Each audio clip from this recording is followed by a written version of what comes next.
Pengajian Kitab.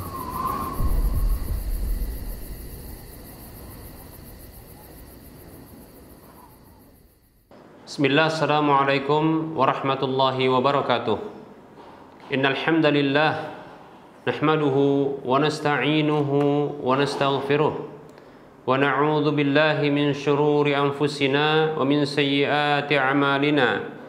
Man yahdihillah fala mudilla lah wa man yudlilhu fala hadiya lah. Wa asyhadu an la ilaha illallah wahdahu la syarika lah. Wa asyhadu anna Muhammadan abduhu wa rasuluhu sallallahu alaihi wasallam. Qala Allah tabaraka wa ta'ala, ya ayyuhalladzina amanu taqullaha haqqa tuqatih wa la tamutunna illa wa antum muslimun. Ya ayyuhan nasu ittaqu rabbakumul ladzi khalaqakum min nafsin wahidah wa khalaqa minha zawjaha wa bassa minhuma rijalan katsiran wa nisaa'a. Wattaqullaha alladzi tasaaluna bihi wal arham innallaha kana 'alaikum raqiba. Ya ayyuhalladzina amanu taqullaha wa qulu qawlan sadida yuslih lakum a'malakum wa yaghfir lakum dhunubakum wa may yuti'illaha wa rasulahu faqad faza fawzan 'azima. Amma ba'd, fa inna asdaqal hadits kitabullah wa khairal huda huda Rasulillah sallallahu alaihi wasallam wa syarrul umuri muhdatsatuha wa kullu muhdatsatin bid'ah wa kullu bid'atin dhalalah wa kullu dhalalatin finnar. Para pemirsa Rosyad TV dan para pendengar radio Medan Mengaji serta para pemirsa media sunnah yang turut serta menyiarkan kajian ini, alhamdulillah, segala puji hanya untuk Allah tabaraka wa ta'ala yang telah memberikan nikmatnya kepada kita. Selawat dan salam tak lupa kita ucapkan untuk Rasulullah sallallahu alaihi wasallam. Moga-moga Allah tabaraka wa ta'ala menjadikan kita sebagai pengikut setia Rasulnya sampai Allah mendatangkan ajal kepada kita. Baik para hamba Allah rahimani wa rahimakumullah, kita lanjutkan pembahasan kitab Minhajul Muslim di dalam bab yang keempat tentang ibadah, dan kita masih juga membahas tentang permasalahan wudu. Yang berikut ini kita akan bahas adalah makruhatul wudu, yaitu hal-hal yang dimakruhkan ketika berwudu atau hal-hal yang dibenci ketika berwudu, yang bisa jadi ini sampai kepada hukum haramnya. Baik para hamba Allah rahimani wa rahimakumullah,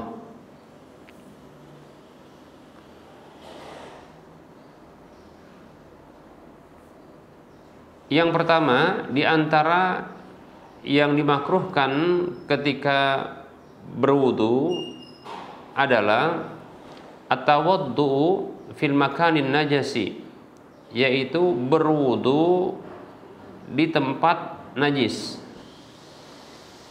berwudu di tempat yang ada najis. Baik para hamba Allah rahimani wa rahimakumullah, ketika berwudu di tempat yang bernajis, pertama tentunya ya kondisi di tempat itu adalah tidak nyaman, dengan aroma yang tidak nyaman, ya, dan juga tidak aman dari najis tersebut yang bisa jadi akan terciprat balik kepada dirinya ketika dia berwudu, demikian, ya.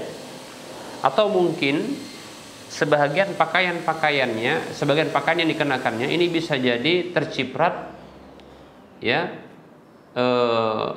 dari air wudu yang kembali akan mengenai pakaiannya. Nah seperti itu. Baik para hamba Allah rahimani wa rahimakumullah, jadi dikhawatirkan malah ya pakaiannya itu akan kena najis yang ada di tempat najis tersebut. Demikian ya. Baik para hamba Allah rahimani wa rahimakumullah. Nah, ini yang menyebabkan ya dibencinya atau dimakruhkannya, bahkan bisa jadi ya diharamkannya berwudu di tempat tersebut ya. Baik para hamba Allah rahimani wa rahimakumullah.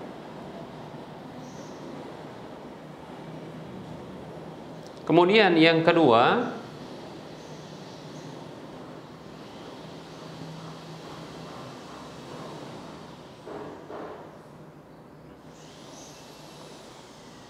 adalah az-ziyadatu 'ala salasi, yaitu melakukan tambahan pada 3 kali basuhan. Seperti contohnya membasuh atau mengusap itu lebih dari 3 kali, seperti 4, 5 dan seterusnya. Baik para hamba Allah rahimani wa rahimakumullah.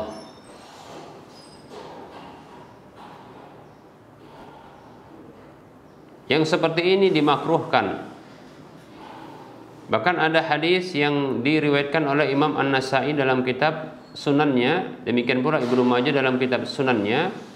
Imam An-Nasa'i di jilid yang pertama di nomor urut hadis 88, Ibnu Majah dalam kitab Sunannya di nomor urut hadis 422, Imam Ahmad dalam kitab Musnadnya ya.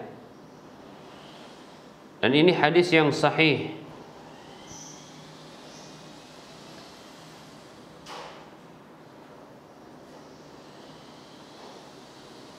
Adalah hadis seorang Arab Badui alladzi jaa ila Nabi sallallahu alaihi wasallam, yang dia datang kepada Nabi sallallahu alaihi wasallam, fasa'alahu 'anil wudu'i,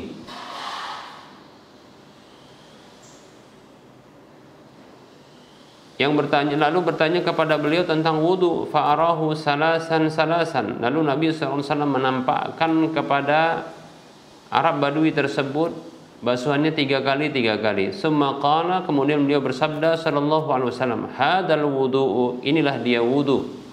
Faman zada ala hadza faqad asaa wa ta'adda wa dhalama. Maka siapa saja yang menambah di atas hal ini basuhannya, ya maka sungguh dia telah berbuat buruk, dia telah melampaui batas, dan dia telah berbuat zalim. Demikian hadisnya riwayat An-Nasa'i, Ibnu Majah dan Imam Ahmad.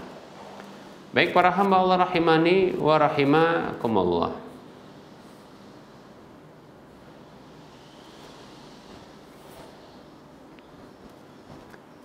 Baik ya.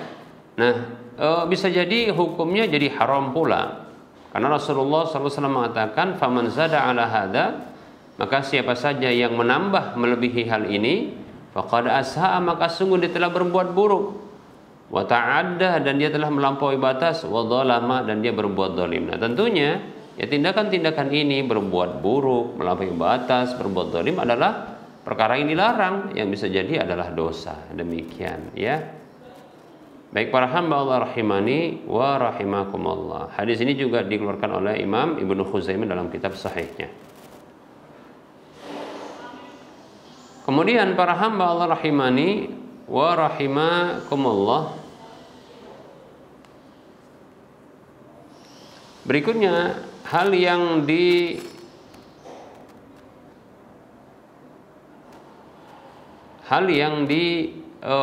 makruhkan berikutnya atau yang dibenci berikutnya adalah yang ketiga, yang ketiga al-israfu fil ma'i, ya, berlebih-lebihan dalam air.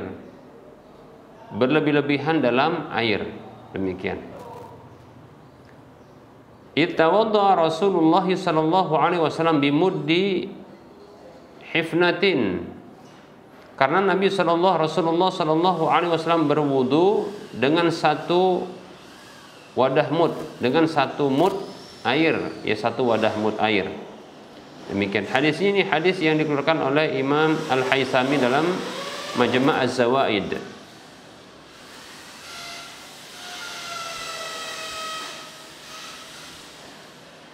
Dan tentunya para hamba Allah rahimani wa rahmakumullah, ya, berlebihan dalam penggunaan air. Nah, ini bisa jatuh kepada tindakan mubazir. Berlebihan dalam menggunakan air ini bisa jatuh kepada tindakan mubazir. Ya, setidaknya memang ini adalah dia dimakruhkan, sesuatu yang dibenci. Namun, ya, bisa jadi pula ini hukumnya adalah haram. Lebih-lebih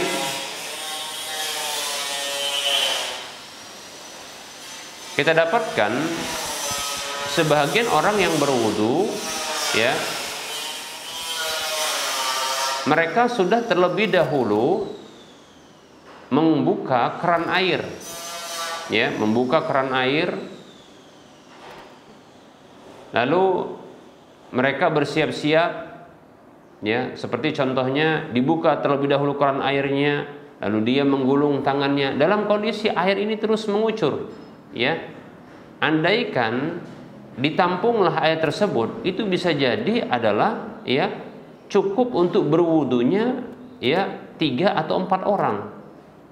Insya Allah, ya, luar biasa. Ini sudah tindakan mubazir, ya, berlebih-lebihan dalam menggunakan air, ya.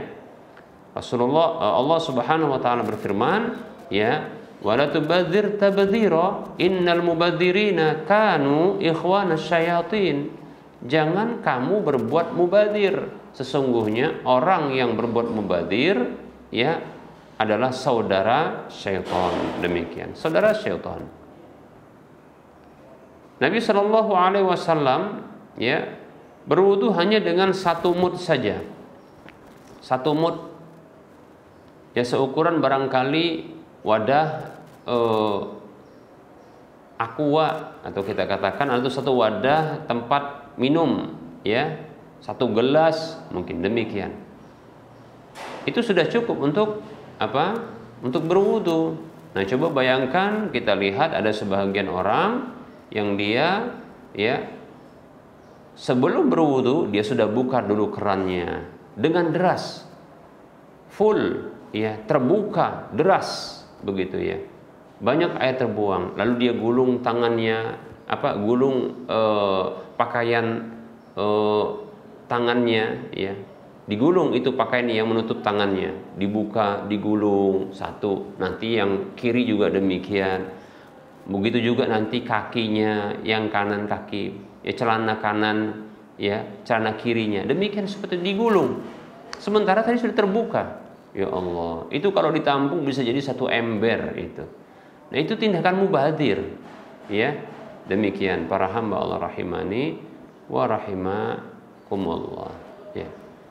Maka yang seperti ini tidak dibenarkan tentunya, ya, yang seperti ini tidak dibenarkan.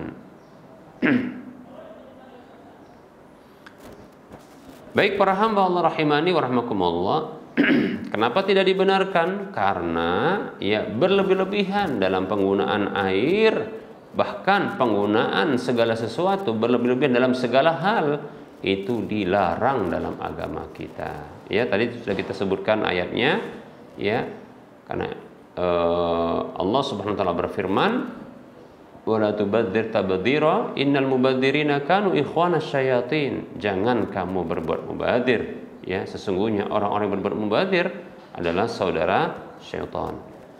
Baik para hamba Allah rahimani wa rahimakumullah. Berikutnya, rabi'an, yang keempat, tarku sunnatin au aksara min sunanil wudu'i. Meninggalkan 1 sunnat atau lebih, 1 atau lebih dari sunnah-sunnah wudu. Idz bitarkiha yafutu ajrun la yanbaghi tafwituhu. Karena dengan meninggalkan sunnah tersebut, maka luputlah 1 pahala yang tidak layak untuk diluputkan. Demikian. Makanya ini dimakruhkan, tidak disukai hal seperti itu. Contohnya tidak membaca bismillah. Contohnya dia tidak bersiwak, tidak membersihkan mulut dan gigi, ya. Contohnya tidak mencuci tangan, ya, telapak tangan terlebih dahulu di awal wudunya. Demikian. Contohnya dia tidak kumur-kumur, juga dia tidak ya memasukkan air ke dalam hidungnya. Demikian pula dia tidak melakukan pembasuhan ya 3 kali, demikian. Ya seperti itu. Contohnya dia tidak mendahulukan yang kanan daripada yang kiri, demikian. Ya, baik para hamba Allah rahimani wa rahimakumullah. Nah, itu diantara hal-hal yang disunnahkan dalam berwudu, namun ditinggalkan. Ya, padahal tidak ada sebab untuk meninggalkannya. Maka hal ini adalah dimakruhkan. Ya, perkara yang sunnah apabila ditinggalkan, maka jadilah dia dimakruhkan, demikian ya. Baik para hamba Allah rahimani wa rahimakumullah. Berikutnya, khamisan yang kelima, ya, al-wudu bi fadlil mar'ati, yaitu berwudu ya dengan sisa air wudu istri.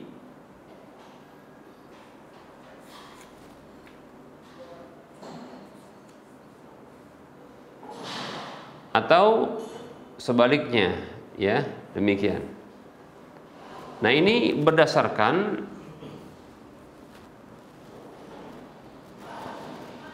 larangan Nabi Shallallahu Alaihi Wasallam, di mana Nabi Shallallahu Alaihi Wasallam melarang ya untuk berwudu dengan sisa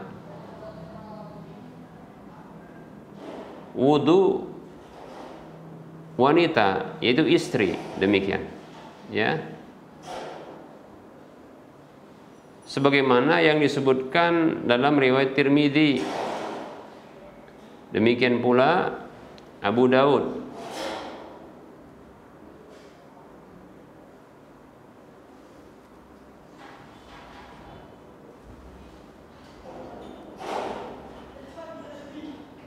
Baik para hamba Allah rahimani wa rahimakumullah. Berikut ini riwayatnya kita akan sebutkan.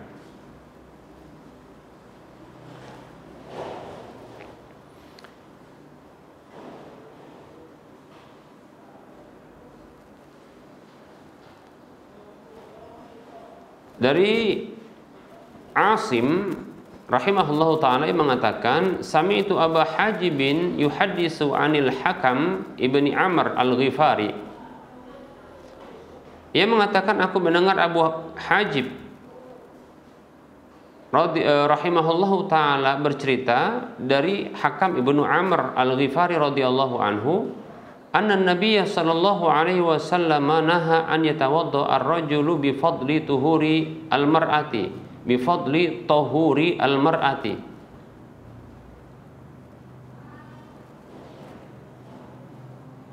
Atau bi su'riha.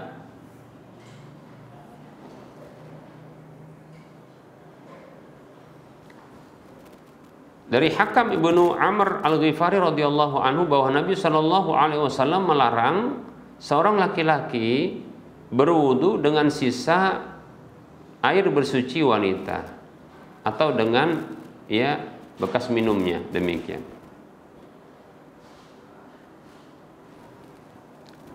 Ada riwayat yang lain bunyi seperti ini, nah Rasulullah Shallallahu alaihi wasallam an yatawadda ar-rajulu bi fadli tahuril mar'ati.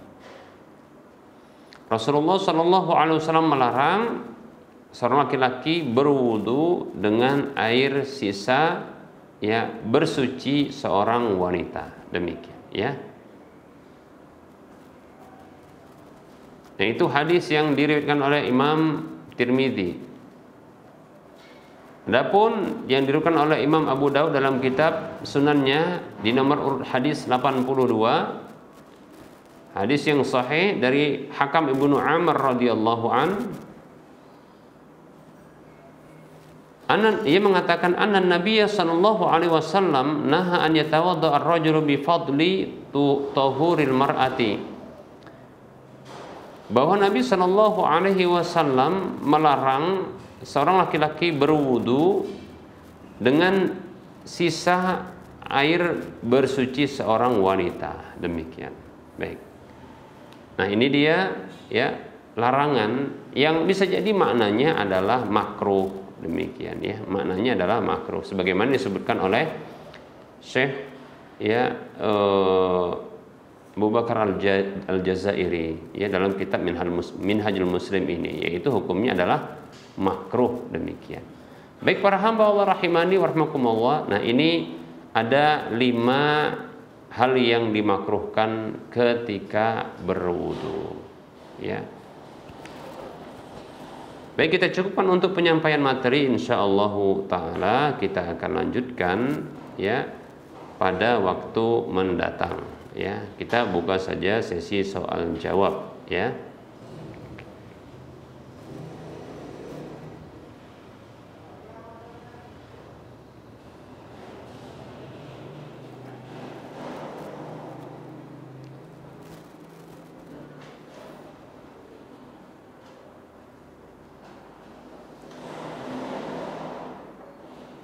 Baik, ada pertanyaan di sini.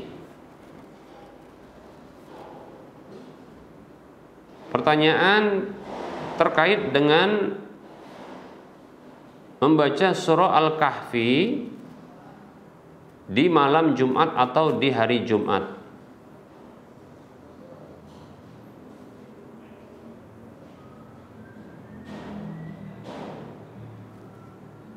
Apakah membaca surah Al-Kahfi ya di malam Jumat atau di hari Jumat ya itu sahih hadisnya?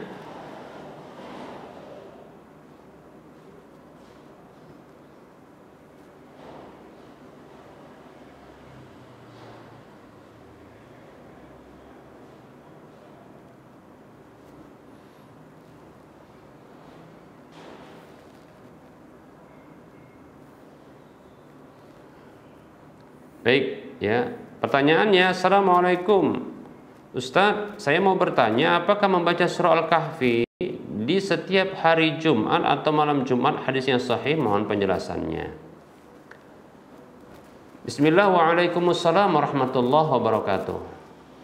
Para ulama mereka berbeda pendapat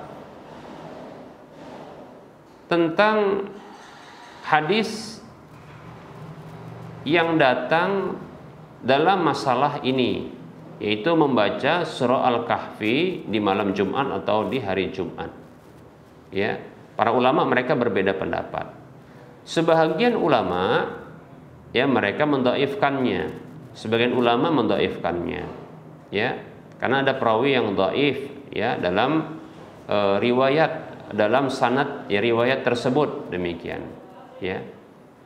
Bahkan tidak sampai ya bisa menjadikan ya ketika beberapa riwayat yang lainnya dikumpulkan pun tidak menjadi ya hasan setidaknya ya. Hadisnya adalah dhaif menurut sebagian ulama, sehingga mereka ya tidaklah mensyariatkan untuk membaca secara khusus ya surah Al-Kahfi di hari atau di malam Jumat. Hanya saja bagi pendapat ini mereka mendapatkan dalil yang sahih untuk dibaca ya surah Al-Kahfi itu ya secara mutlak waktunya, yaitu tidak ditentukan waktunya ya. Ya, boleh kapan saja untuk dibaca surah Al-Kahfi karena memang ada hadis yang sahih, kalau tidak salah riwayat Muslim atau yang lainnya ya, yang menjelaskan ya adanya anjuran untuk membaca surah Al-Kahfi, tapi tidak disebutkan waktu secara khusus di hari Jumat. Ini menurut pendapat yang pertama, dan yang berpendapat seperti ini adalah ulama ahlu sunnah ya, ahlu sunnah juga. Kemudian ada pendapat yang kedua, pendapat yang mengatakan bahwasanya ya surah Al-Kahfi ya itu dianjurkan untuk dibaca secara khusus di hari atau di malam Jumat, disebabkan karena sahihnya hadis tersebut. Contohnya seperti hadis berikut ini, yaitu hadis dari Abu Sa'id radhiyallahu anhu, Rasulullah bersabda sallallahu alaihi wasallam, "Man qara'a surat Al-Kahfi yaumal jumu'ati adha'alahu minan nuri ma bainal jum'atain. Ma bainal jum'atain, ya. Hadis ini hadis dikeluarkan oleh Imam Ibnu Majah dan yang lainnya. Begitu juga Al-Hakim, ya. Ibnu Majah dan Al-Hakim. Dan ini hadis yang disahihkan oleh Syekh Al-Albani rahimahullahu taala dalam Sahihul Jami' di nomor urut hadis 6470. Dengan lafadz yang sedikit berbeda, ya, itu disebutkan pula di nomor urut ya 6471. Ya, dalam Sahihul Jami' disahihkan pula oleh Syekh Al-Albani rahimahullahu taala dengan lafadz yang berbeda, yaitu dengan ungkapan man qara'a suratal kahfi yaumal jum'ati adha'alahu minan nuri adha'alahu minan nuri ma bainahu wa baina al-baitil atiq. Demikian. Terjemahannya adalah Rasulullah bersabda sallallahu alaihi wasallam, siapa saja yang membaca surah Al-Kahfi pada hari Jumat, maka ia mendapatkan cahaya di antara dua Jumat. Maka dia mendapatkan cahaya, ya, atau dia mendapatkan dari cahaya itu, ya, apa yang berada di antara dua Jumat itu. Dia dapatkan. Demikian. Ini hadis yang diriwayatkan oleh Imam, ya, Al-Hakim, demikian pula Ibnu Majah. Ya, disahihkan oleh Syekh Al-Albani rahimahullahu taala dalam Sahihul Jami' di nomor urut hadis 6470, ya. Adapun, ya, ada lafadz yang sedikit berbeda dengan keutamaan yang berbeda, ya, sedikit, ya, yang artinya Rasulullah bersabda sallallahu alaihi wasallam, siapa saja membaca surah Al-Kahfi pada hari Jumat, maka dia mendapatkan dari cahaya itu di antara dirinya dengan, ya, Al-Baitul Atiq, yaitu Ka'bah. Nah, seperti itu. Baik, ya. Ini disahihkan oleh Syekh Al-Albani rahimahullahu taala dalam Sahihul Jami' di nomor urut hadis 6471. Baik. Nah, ini ulama yang mensahihkan, juga ulama Ahlus Sunnah wal Jamaah. Nah, oleh karenanya, ya, dalam permasalahan seperti ini, yaitu contohnya dalam masalah membaca surah Al-Kahfi di hari Jumat atau di malam Jumat, maka tidak perlu, ya, kita bertengkar, ya, gontok-gontokan, ya, saling membid'ahkan dalam masalah ini. Kenapa? Karena para ulama, ya, mereka berbeda pendapat. Ya, para ulama Ahlus Sunnah wal Jamaah sendiri mereka berbeda pendapat dalam masalah ini. Para ulama saja tidak saling membid'ahkan, ya, tidak saling menyalahkan.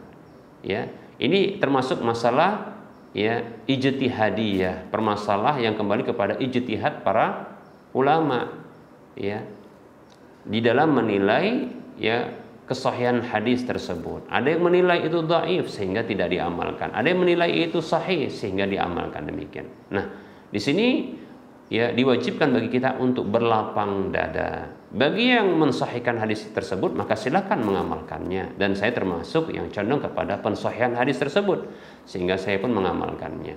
Adapun bagi yang condong kepada dhaifnya hadis tersebut, maka silakan tidak mengamalkannya, dan silakan pula untuk mengamalkannya, membacanya di hari-hari yang lainnya, ya, di hari-hari yang lainnya tanpa menentukan hari-harinya. Demikian, karena memang ada hadis yang sahih, bahkan kalau tidak salah disepakati kesahihannya, ya, untuk bisa dibaca, ya, surah Al-Kahfi itu di hari-hari, ya, yang lainnya tanpa menentukan waktunya. Wallahu ta'ala alam.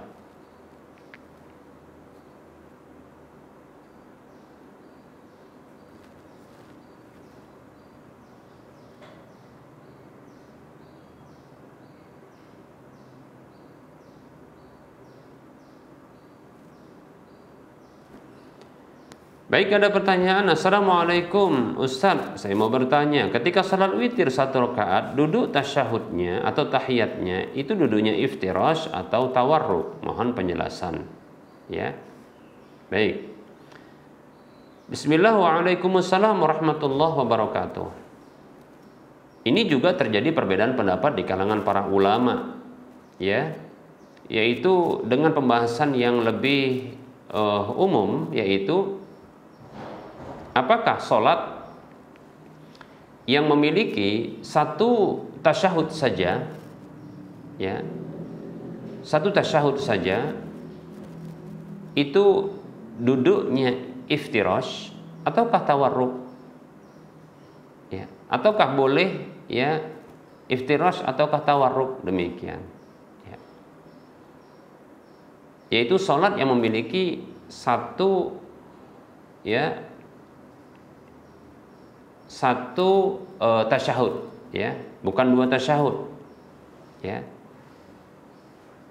Kalau dua tasyahud maka sepakat para ulama ya dianjurkan ya untuk ya melakukan di tasyahud awal dengan duduk iftirash, yaitu dengan ya menduduki kaki kiri dan menegakkan kaki kanan, ya. Nah, seperti itu. Itu menduduki telapak kaki kiri dan menegakkan telapak kaki kanan. Nah, seperti itu. Adapun di rakaat yang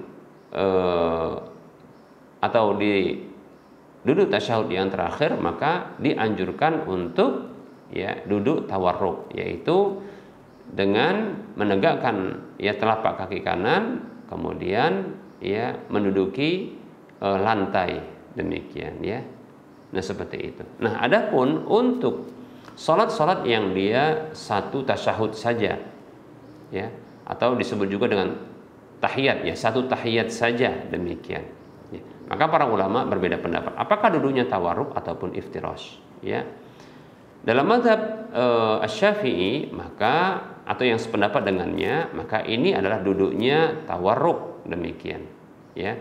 Adapun dalam mazhab Hambali dan yang sependapat dengannya maka duduknya adalah iftirash, demikian. Dan ini juga permasalahan ijtihadi, ya, karena ada dalil, ya, masing-masing memiliki dalil yang menguatkan pendapatnya, demikian, ya. Sisi pandang yang berbeda terhadap dalil-dalil yang datang tentang masalah ini membuat para ulama juga mereka berbeda pandangan dalam masalah ini, ya. Oleh karenanya hendaknya kita juga berlapang dada juga dalam masalah ini. Adapun saya pribadi condong kepada ya duduknya adalah ya iftirash, ya, untuk sholat yang hanya memiliki satu tasyahud saja maka duduknya iftirash, wallahu ta'ala a'lam.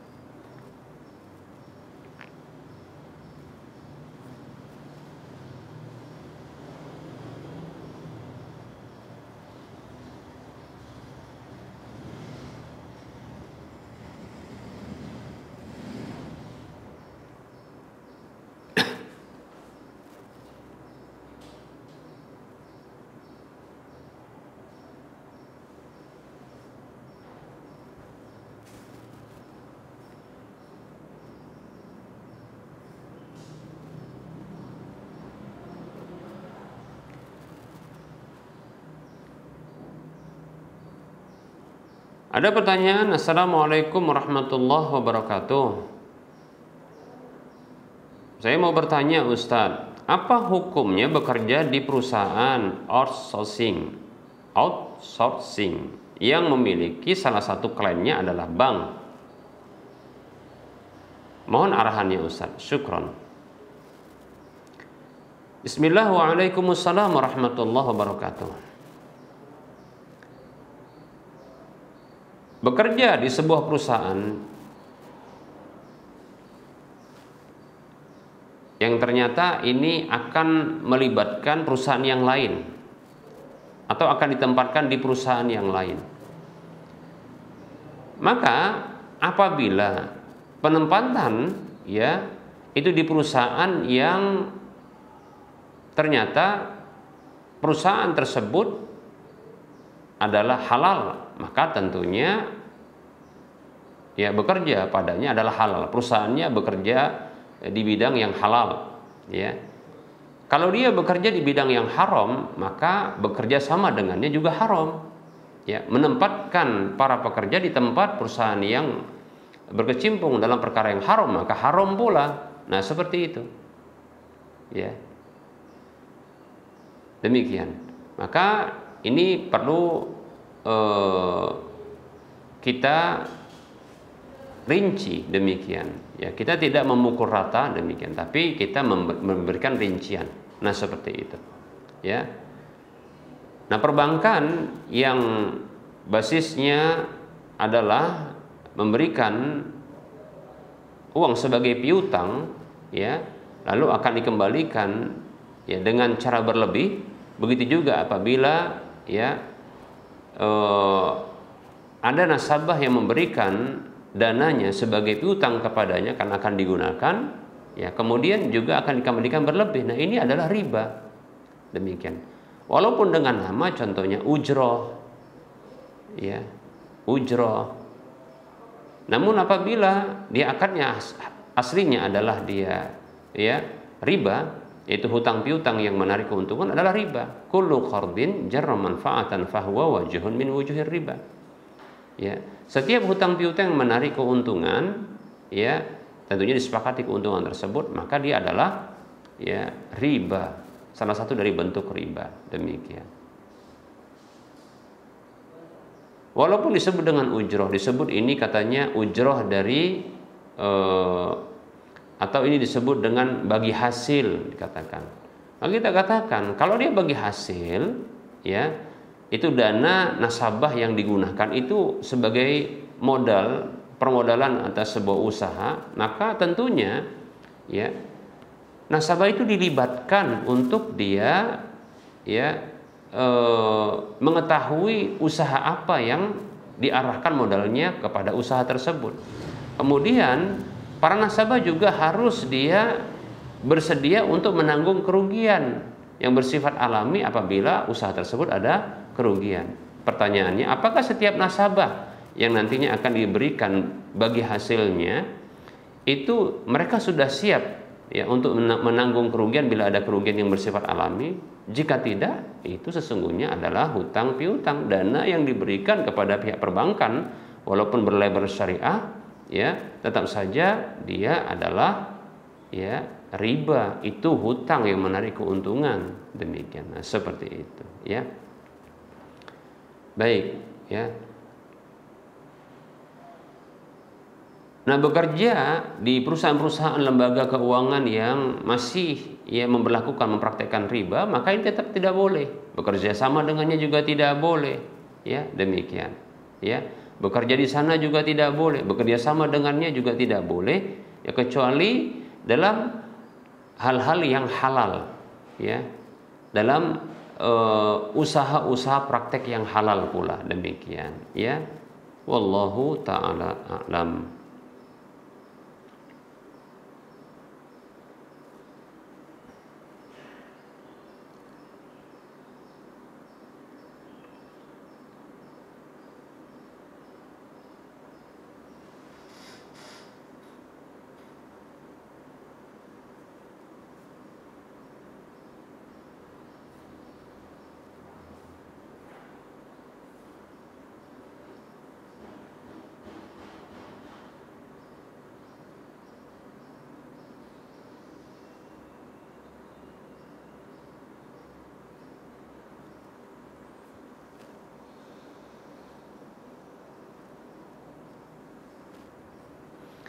Baik, ada pertanyaan. Assalamualaikum warahmatullahi wabarakatuh. Semoga Allah Subhanahu wa taala selalu merahmati dan memberikan kesehatan kepada Ustadz dan keluarga. Izin bertanya, manakah yang lebih utama sebagai anak laki-laki, memberi uang bulanan kepada orang tua atau melunasi haji terlebih dahulu? Saat ini orang tua tidak dalam keadaan susah, tetapi sepertinya ingin selalu diberikan bulanan sebagai bentuk perhatian kepada mereka. Bismillah, waalaikumsalam warahmatullahi wabarakatuh. Semoga Allah Subhanahu wa taala menjadikan kita sebagai anak-anak yang soleh dan soleha. Amin ya rabbal alamin. Ya.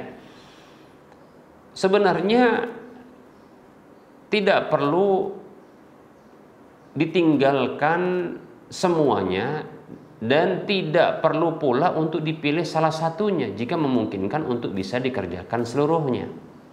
Ya. Saya sarankan untuk melakukan kedua-duanya, berbagi kepada orang tua, kemudian ya menyicil uang pelunasan hajinya, seperti itu, atau biaya hajinya. Demikian. Tidak mesti harus memilih salah satunya jika mampu untuk dilakukan kedua-duanya. Saya yakin bisa, insya Allah Ta'ala. Ya mungkin porsinya adalah dikurangi. Demikian. Sembari barangkali meminta ya izin dan doa kepada orang tua untuk ya agar Allah SWT memudahkan urusannya. Nah seperti itu. Bisa jadi jujur sama orang tua. Contohnya ya bilang sama ayah dan bunda, papa dan mama, ketika memberi itu, ya mohon maaf, ya Ananda baru bisa memberikan sekian, ya ini lebih kecil dari biasanya, karena saat ini sedang menyicil biaya haji, contohnya, gitu. Jangan ditinggalkan. Nah, mudah-mudahan dengan keterbukaan seperti ini akan membuat orang tua malah ridho, lebih ridho bahkan.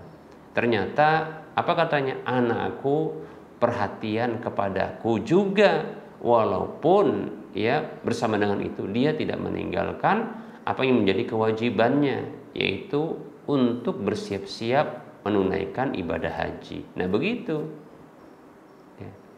Mana mudah-mudahan Allah didoakan oleh orang tua kepada Allah agar Allah SWT memberikan kemudahan. Nah seperti itu, ya.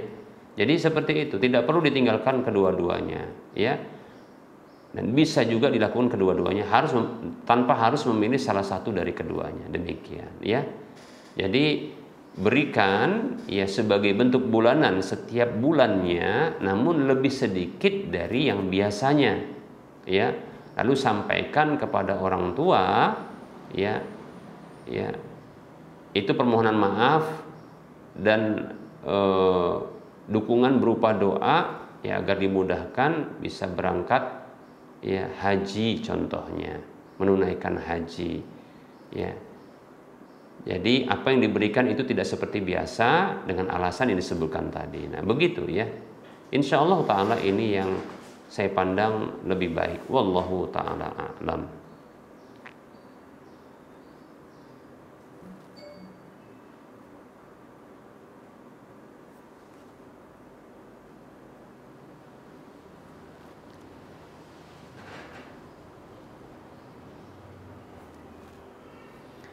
Ada pertanyaan, bismillah Ustaz, saya mau bertanya, hukum kompetisi pencak silat itu bagaimana? Jazakallahu khairan. Semoga Allah memberikan perlindungan. Semoga Allah memberikan perlindungan kepada Ustaz, ya. Bismillah. Kompetisi, apabila kompetisi ini ya mengharuskan bagi setiap peserta membayar sejumlah uang sebagai pendaftaran, lantas akan diberikan hadiah bagi para pemenang dari uang yang dikumpulkan dari para peserta tersebut, maka ini adalah judi. Demikian, ini judi, seperti itu, ya. Bila tidak mengandung judi, seperti contohnya ternyata hadiah itu dari pihak ketiga, ya, walaupun ditarik uang pendaftaran atau tidak ditarik uang pendaftaran, tapi dari pihak ketiga, maka bila ternyata pencaksilat ini hanyalah untuk meninggikan dari komunitas pencaksilatnya atau nama pencaksilatnya, ya, dan ini ada bangga-banggaannya, maka di sini diharamkan karena berbangga dengan sesuatu, ya, yang ini merupakan bentuk tahazzub, ya.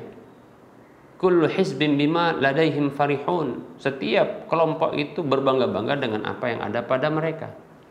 Nah, itu celaan Allah Subhanahu wa taala. Bisa jadi ini diharamkan.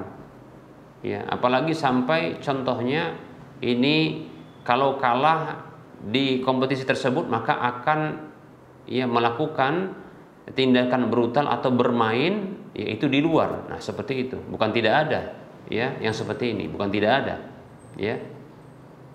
Maka tidak perlu diikuti, bahkan tidak perlu juga ikut-ikutan pencaksilat seperti ini. Ya, apabila memang ya ini membuat umat Islam terpecah belah, ya. Nah, ini membuat pertikaian di tubuh umat Islam. Padahal ya yang ada di kelompok pencaksilat yang sana dengan yang sini, perguruan pencaksilat yang sana dengan yang sini sama-sama muslim.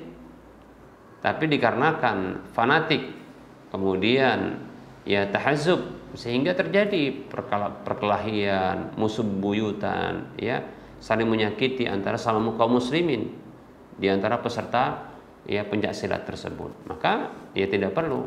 Ini berlaku bukan hanya pencaksilat, semua bentuk ya olahraga, setiap bentuk perguruan-perguruan bela diri, demikian, ya. Karena memang di sini ada sisi bangga-bangganya, karena merasa sudah hebat. Itu keliru, ya. Jadi belajar bela diri ini fungsinya memang untuk membela diri, bukan untuk bangga-banggaan, untuk bisa menjaga diri dari segala bentuk ancaman yang mengancam keselamatan diri. Nah, seperti itu. Lebih-lebih apabila diniatkan ini untuk ya latihan jihad fisabilillah, ini bagus, demikian, ya. Bukan malah bangga-banggaan, malah kemudian ya terjadi perseteruan di antara kaum muslimin ya gara-gara ya pencaksilat, perguruan pencaksilat satu dengan pencaksilat yang lain ini ya bercokol-cokolan. Wallahu taala a'lam.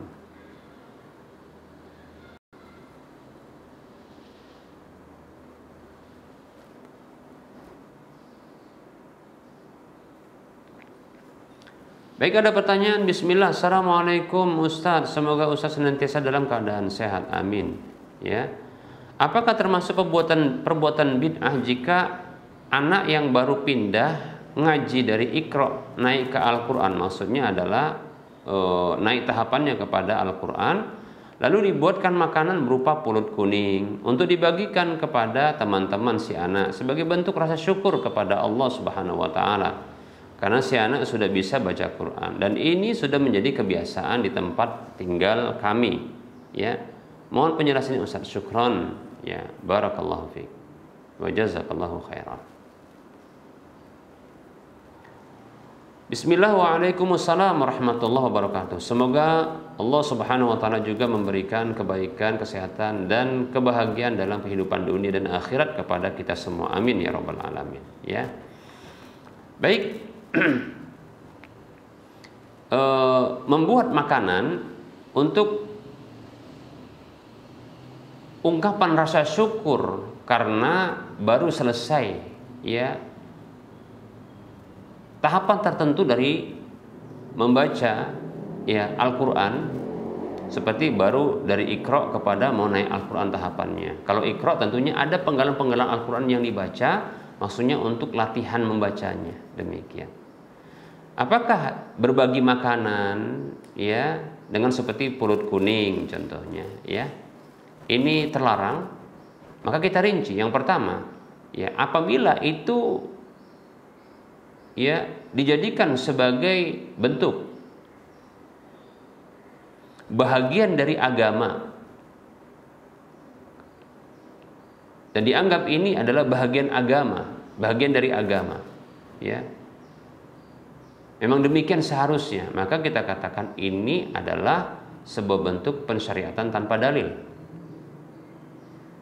Ini dikhawatirkan jatuh kepada ya perkara baru dalam urusan agama. Kemudian yang kedua, apabila dijadikan sebagai bentuk untuk menolak keburukan atau mendapatkan ya kebaikan, menolak kesialan atau mendapatkan keberuntungan, maka ini jadi kesyirikan, demikian. Kalau tadi jadi kebid'ahan, ya. Namun apabila hanya ini rasa syukur saja, ya rasa syukur saja, maka ketahuilah Umar radhiyallahu an, Umar atau Abdullah ibn Umar radhiyallahu an, ya tatkala beliau telah mampu menghafal Al-Quran, menghafal surah Al-Baqarah, tatkala Umar atau Abdullah ibn Umar radhiyallahu anhum, ya itu telah berhasil menghafal surah Al-Baqarah, kalau tidak salah dalam jangka waktu 8 tahun. Maka beliau menyembelih seekor hewan gembalaan. Saya lupa apakah sapi ataukah unta, lalu dibagikan sebagai bentuk rasa syukur. Ya, wallahu taala alam. Yang seperti ini hanyalah bentuk rasa syukur, maka tidak mengapa. Ya, tapi jangan dijadikan sebagai bentuk ya bahagian dari agama, demikian. Ya, sebuah kemestian, ya. Jangan dijadikan sebuah kemestian dalam agama, demikian, ya. Kalau dijadikan sebagai rasa syukur saja, maka ini seperti tindakan Umar atau Abdullah bin Umar radhiyallahu anhuma. Ya, wallahu taala alam. Maka insyaallah taala tidak mengapa. Ya, tidak mengapa. Ya. Demikian. Wa fiq barakallahu wa anta fajazakallahu khairan.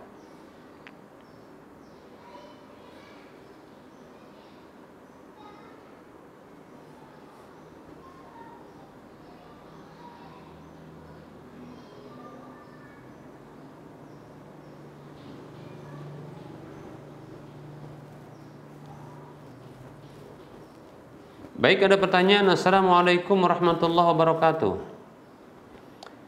Saya mohon bantuan atas permasalahan saya seputar muamalah. Saya ditawari oleh seorang teman sebuah paket proyek penjualan obat-obatan ke sebuah instansi rumah sakit, di mana nilai proyek tersebut 10 juta rupiah. Dengan ketentuan bagi hasilnya adalah 10% dari nilai proyek yang Anda setorkan. Proyek tersebut berlangsung selama 1 bulan dan setiap bulannya saya akan mendapatkan 10% dari nilai proyek. Yang jadi pertanyaan saya, apakah hal ini termasuk riba? Karena bagi hasil yang diperoleh dari nilai modal, bukan dari nilai keuntungan. Demikian. Baik, ya.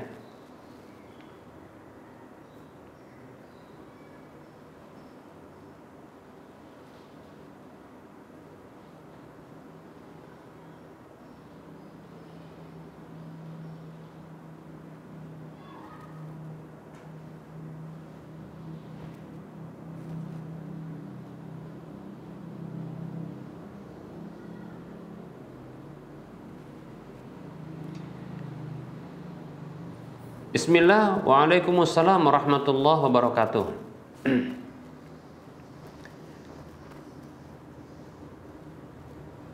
Maka ini untuk kasus seperti ini dilihat terlebih dahulu ya bentuk akadnya. Ya. Jika hanya sebagai agen, bahwasanya obat-obatan tersebut dimasukkan lewat sang penanya ke instansi rumah sakit tersebut,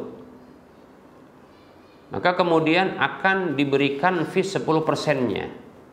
Maka ini dianggap sebagai bentuk ya ujrah atau fee dari keagenan tersebut. Ya. Modalnya adalah dari sang temannya. Ya. Obat-obatan untuk bisa dimasukkan, nilainya 10 juta, demikian. Maka akan mendapatkan nanti ya fee 10%-nya, demikian. Maka ini dianggap sebagai ya ujratus samsarah, yaitu fee keagenan, demikian, ya. Demikian. Ya, maka tidak mengapa. Namun apabila ternyata ya apabila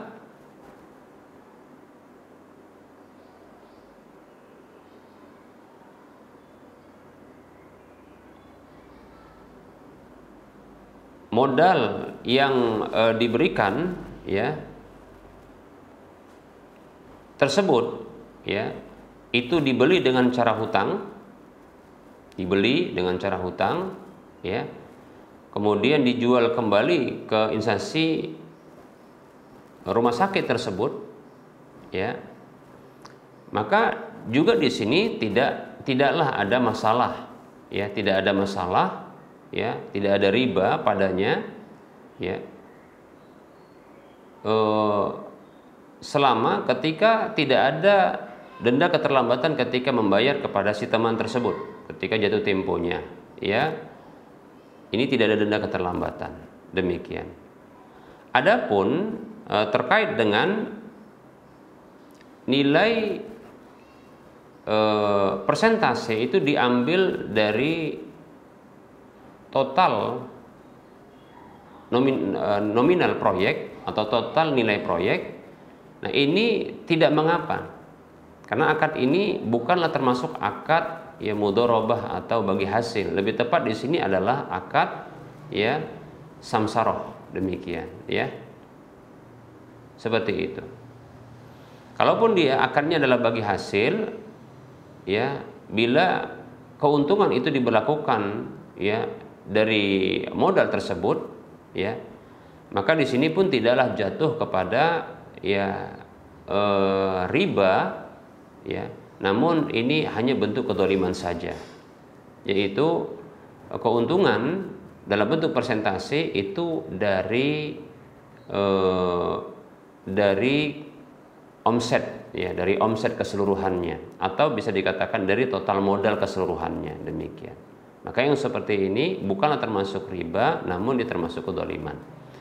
Tapi kasus yang ditanyakan ini saya condong ini termasuk adalah akad keagenan, ya. Ini akad keagenan, ya. Akad keagenan, ya. Yaitu sang penanya ini sebagai agen ya penjualan, ya, dari sang pemilik barang berupa obat-obatan yang dimasukkan ke instansi rumah sakit, demikian. Lalu mendapatkan fee yang jelas, yaitu 10% dari nilai total yang sudah diketahui itu 10 juta. Wallahu ta'ala alam. Jadi boleh, wallahu a'lam.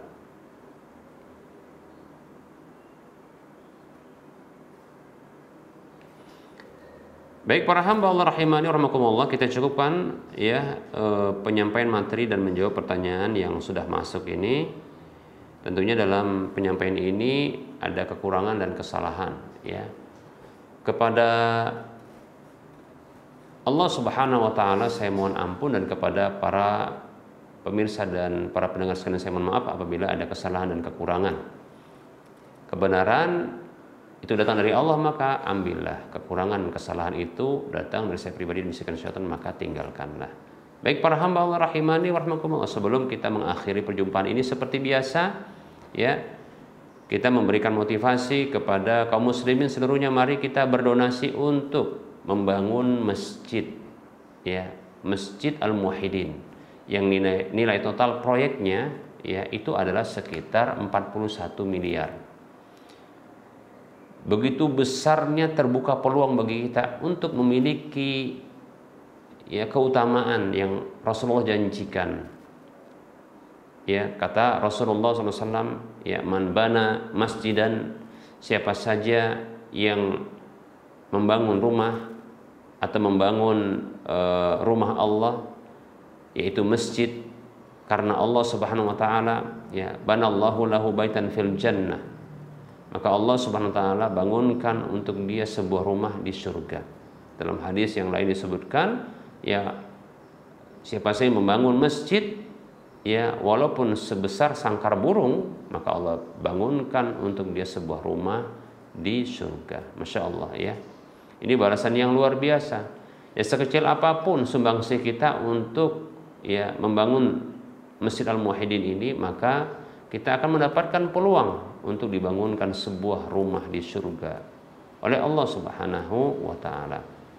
Baik, silahkan ya miliki aset akhirat ini, yang tentunya pahala juga akan mengalir. Jadi begitu kita memberikan dana, ya, kita itu seperti membangun rumah di surga, kemudian itu akan digunakan mengalir pahalanya, dan minimal pahalanya 700 kali lipatnya, demikian, ya. Ini luar biasa. Silahkan transfer ke nomor rekening Bank Syariah Indonesia, ya, di nomor 7127 485 555 atas nama Yayasan Lajnah Dakwah Medan, kode bank 451. Untuk informasi lanjutan Anda bisa melihat di layar kaca Anda. Semoga Anda termotivasi dan semoga bermanfaat. Wassallallahu ala Muhammad wa ala alihi wa ashabihi ajma'in. Subhanakallahumma wa bihamdika asyhadu an la ilaha illa anta astaghfiruka wa atubu ilaika walhamdulillahi rabbil alamin. Wassalamualaikum warahmatullahi wabarakatuh.